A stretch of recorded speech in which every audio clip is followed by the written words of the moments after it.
Yusra, how significant is it being seen that this deadline has passed and, I guess, a preemptive response from the junta and closing the airspace?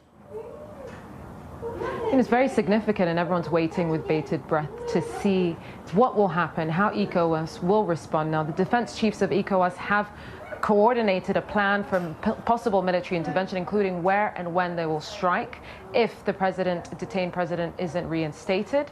Now, will ECOWAS follow through with this threat that they issued a week ago? And how will the region respond? Burkina Faso, Mali, and Guinea have all made their stance extremely clear that they will intervene if ECOWAS intervenes, and they will respond with force. Algeria, which has one of the strongest armies in West Africa, has said that they outrightly reject any military intervention, that they are not backing this kind of response.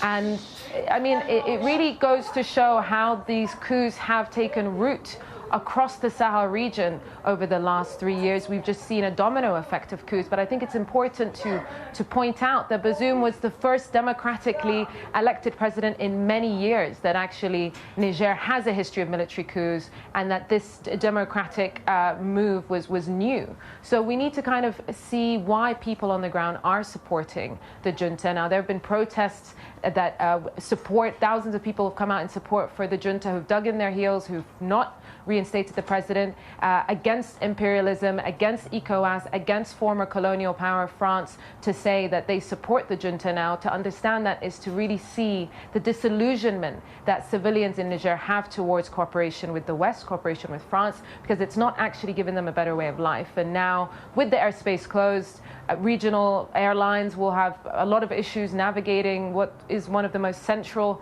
airspaces on the continent, but also with ECOWAS sanctions. There have been electricity cuts for up to 10 hours a day. Basic food commodities have increased in price. So really, on the ground, people are feeling the pinch and waiting to see how this will go.